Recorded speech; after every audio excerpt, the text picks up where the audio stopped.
Many of you may be familiar with Robin DiAngelo, the writer of White Fragility. In it, she demonstrates how structures of white supremacy are baked in to U.S. culture. White people are thereby conditioned to have an expectation for racial comfort. This disinclines us to deal with issues that could provoke racial stress. It also disallows us from building up enough stamina to respond non-reactively to being called into conversations about white complicity in the structures that keep non-white people from accessing the same opportunities available to us.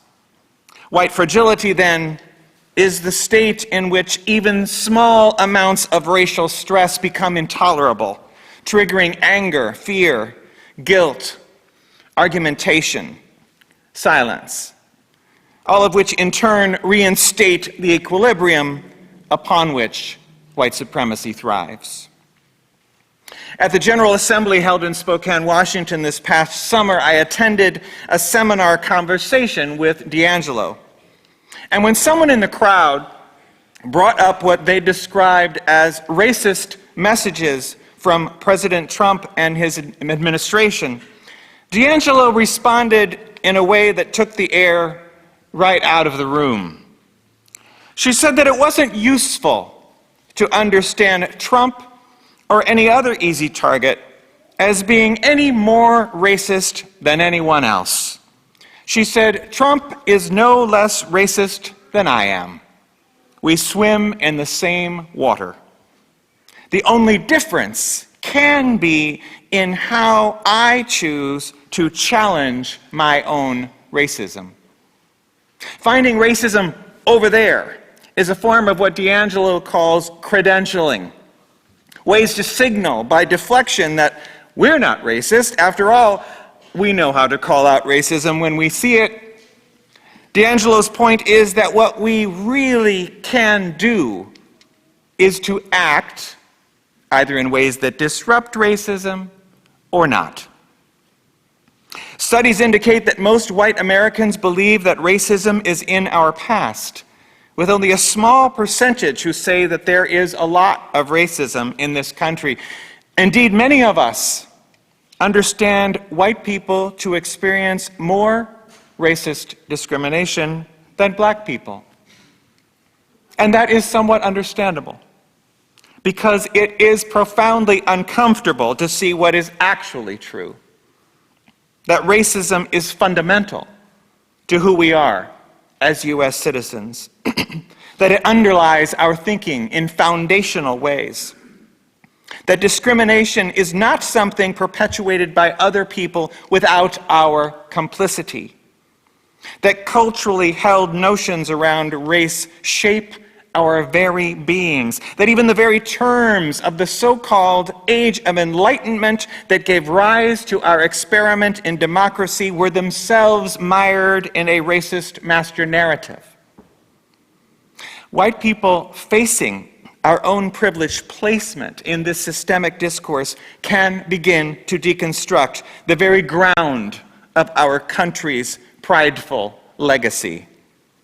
In the words of historian Robert Jensen, to acknowledge such things bluntly is to take a step on the road to coming to terms with the three racist holocausts: the genocide of indigenous peoples, African slavery, and the attack on the Third World to extend and solidify U.S. empire that have formed the United States of America. It's to acknowledge that the story we tell ourselves about this country is as much myth as fact.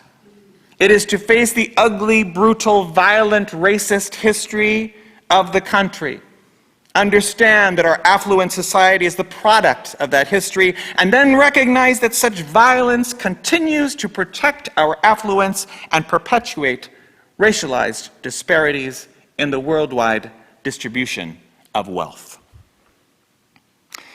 It is far easier, as columnist Callie Holloway writes, to delude ourselves into thinking that white-black inequality is the result of cultural failures, racial pathology, and a convoluted narrative involving black-on-black crime, hoodies, rap music, and people wearing their pants too low. And it's clear that this delusion is not the exclusive province of white Americans, but infiltrates the worldviews of people of color as well, despite the fact that this internalized racism contributes to their own marginalization. Indeed, one of the leading African American scholars on the history of racism in this country, Ibram X. Kendi, whose magisterial stamped from the beginning the definitive history of racial ideas in America won the 2017 National Book Award, begins his more recent memoir treatise, How to Be an Anti-Racist, with a story from his own youth, an event that both changed the trajectory of his life, propelling him into college, and which serves as an example of what he now sees as his reliance on deeply internalized racist ideas. He had written an award-winning speech on the subject of what would Martin Luther King Jr. think of today's black youth? And without even knowing what he was doing, he bought into a narrative that found a current-day MLK berating black youth for minds still mired in captivity, for thinking that it's okay not to think, for confining their dreams to music and sports, for climbing the high tree of pregnancy, and for not having the courage to take the reins and emerge from racial inequality. He realizes now, to his edification, that he was rooted in a perspective that spewed unproven and disproven racist ideas about black youth, rather than laying out the logical results of decades of those racist ideas. He was participating in an assimilationist project of changing black youth, to save them from inferior cultural norms, and to equip them to succeed on the terms provided by the racist culture that had demeaned them in the first place. In the intervening years, Kendi has been awakened to the reality that so-called achievement gaps between white and non-white populations are in reality opportunity gaps, governed by public policy, informed by human decisions based on vested self-interests. Kendi has turned his life into a project of moving from racialized standards to a stance of racial relativity, to refuse to see one culture's norms as applicable to another's, and rather to understand all cultures on their own terms.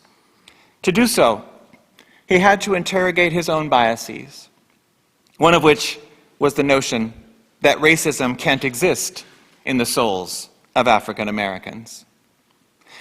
Now, mind you, reverse racism is a misnomer. It confuses institutional racism with the prejudice and discrimination of individuals. In a white-dominated culture such as the United States, there is no possibility for black people to wield systemic racism because they do not represent culturally oppressive power. But racism itself is internalized by all, regardless of the race of the person involved. Kendi writes, "Racist ideas make people of color think less of themselves, which makes them more vulnerable to racist ideas. Racist ideas make white people think more of themselves, which further attract them to racist ideas. And denial is the heartbeat of racism." Racism is to Kendi akin to a cancer that has metastasized into every possible identificatory intersection of our lives. And the problem with claiming to be not racist is that the stance suggests a neutral place where racism is located in someone else. Indeed, racism is where we all live, and there can be no neutrality in the racism struggle. The opposite of racist is not racist, but rather anti-racist. To be an anti-racist, according to Kendi, one endorses racial equality rather than racial hierarchy. One locates the roots of problems in power and policies rather than in groups of people.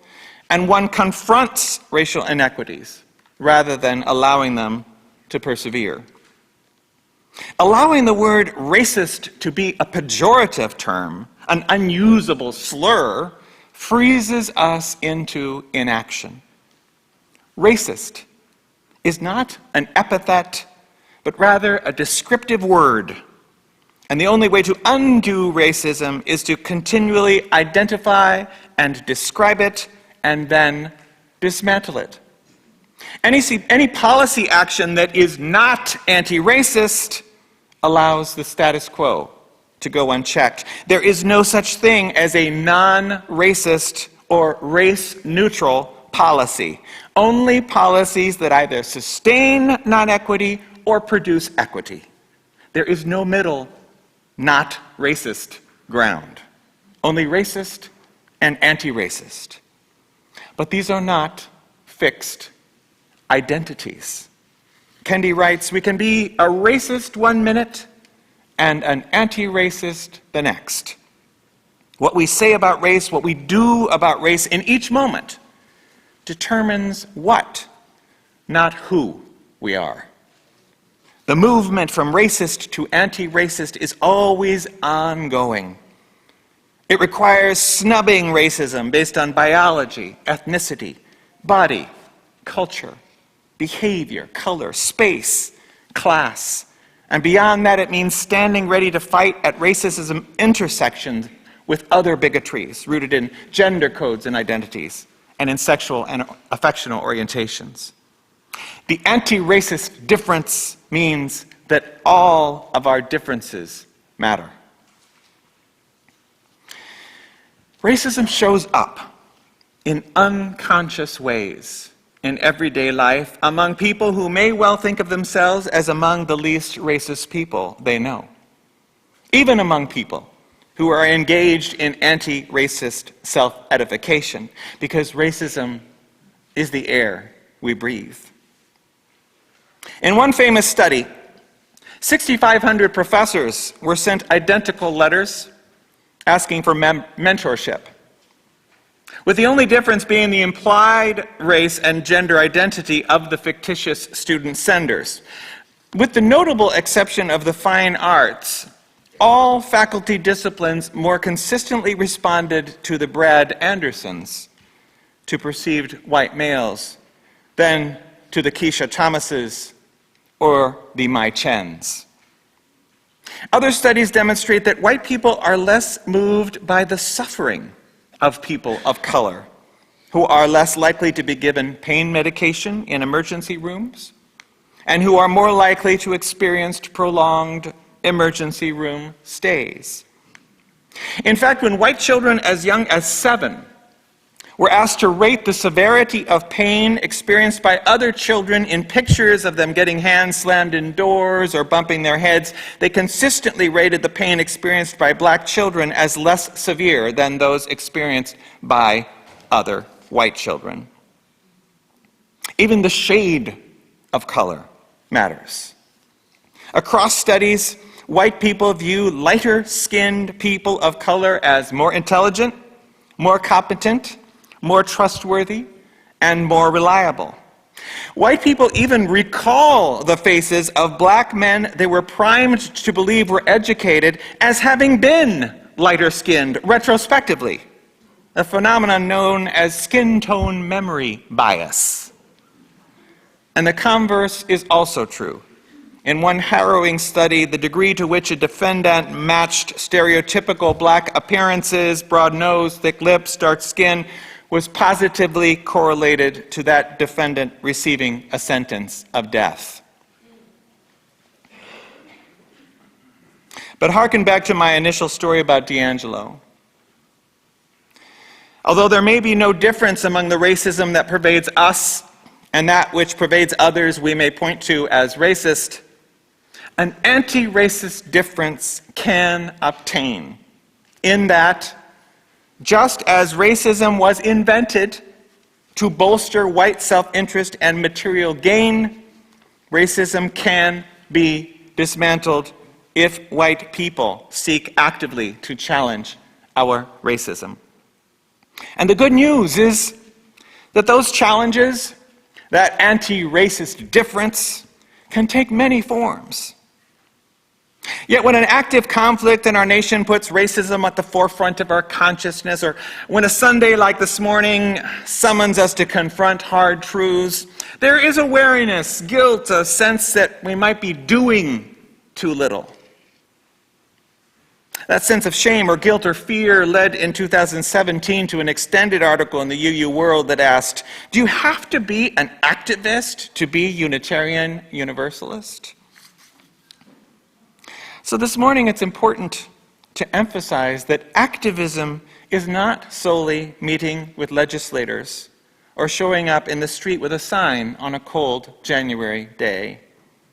Activism is also being involved with inculcating anti-racist principles in our kids so that they grow up to be lovers and makers of justice.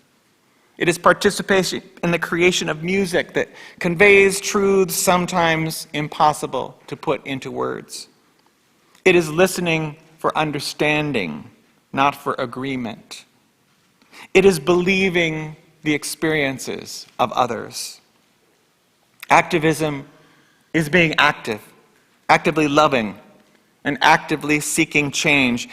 Many times, and importantly, firstly, not so much a change out there in the world, but a change in here, in ourselves. In fact, a lot of what is thought of as activism is itself not anti-racist. Much street activism addresses the results of racism, not the root causes of it.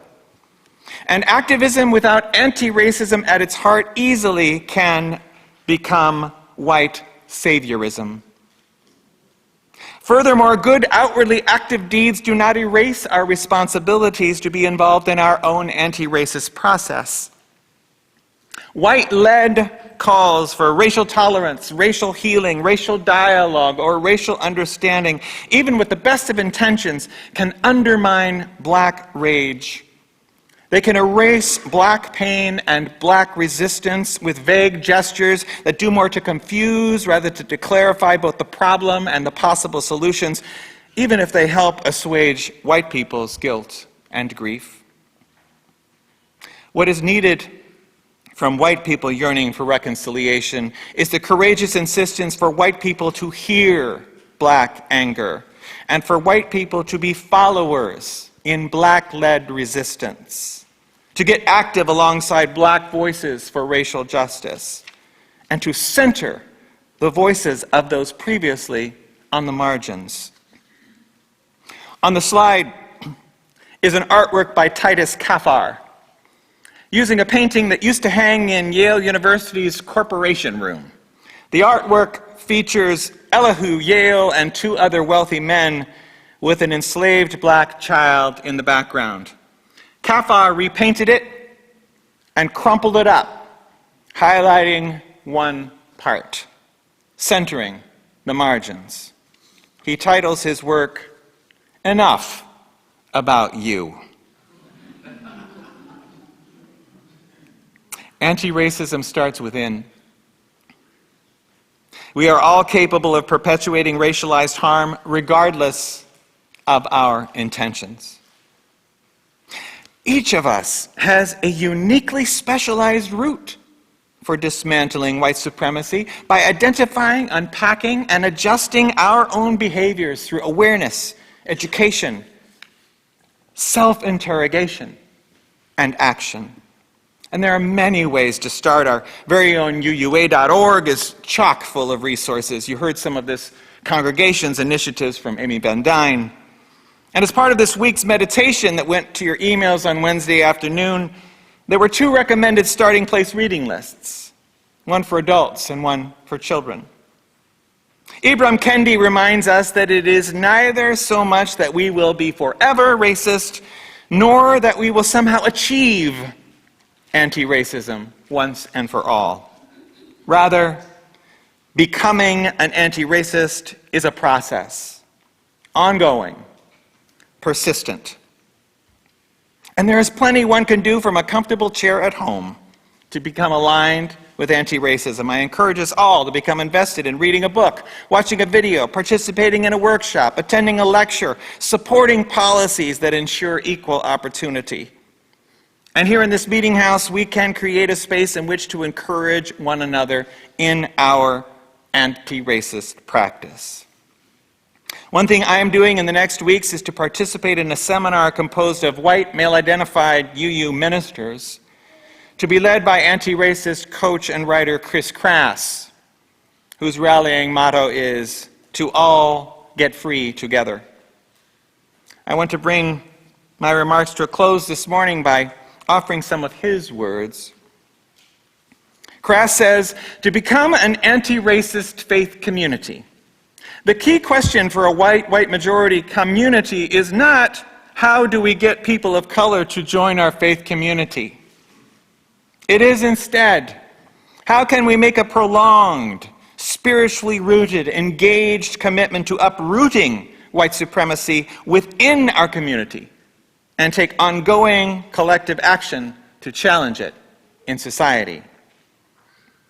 Sitting next to people of color in the pews may make some of us feel affirmed. Surely we may well intuit such a community is by definition not racist. If we can take just one thing from this morning, let it be always to remember that there is no such thing as a not racist policy or idea or person. Not racist is just racist, dressed up in newfound denial. No, to build the beloved community, to create true circles of light, we need to reach within, to rupture the stranglehold racism has on each and every one of us.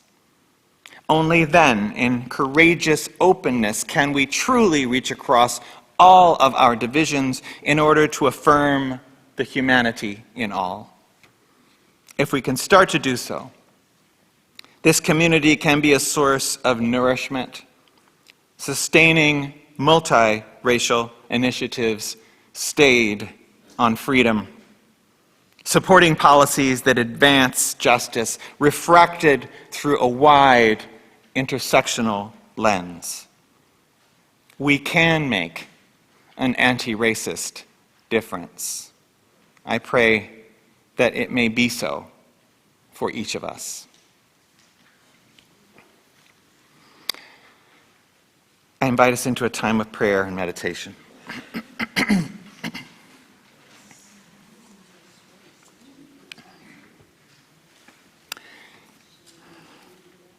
In 1931, as musician Thomas Darcy doggedly pursued a career in secular music, his heart was firmly lodged in his church background. Off on a gig one night, he received a telegram that his wife had died in childbirth. His newborn son died the next day, and Darcy went into seclusion. He thought he might not write again. And then, in the stillness, a melody and the words of a prayer came to his aid. And the resulting song would go on to become the cornerstone in a career that gave birth to a new fusion of hymnody, jazz, and blues known as gospel music. I invite you to hear Thomas Darcy's prayer now, before we take a time of silence together. And I urge you to understand its words as an appeal to whatever source of strength leads you forward in times of trial, though its language may be other than a tradition that sustains you. Martin Luther King Jr. drew strength from its power his whole career. And it was these words that were sung at his funeral, urging the rest of us on in the struggle.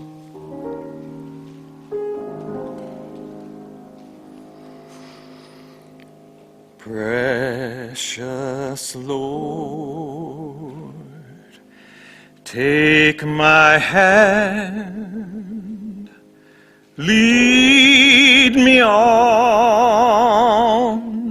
let me stand. I am tired, I am weak, I am worn. Through the storm, through the night, lead me on to the light. Take my hand, precious Lord, lead me home. When my way grows drear, precious Lord, linger near. When my life is almost gone, at the river I stand. Guide my feet, hold my hand, take my hand, precious Lord, lead me home.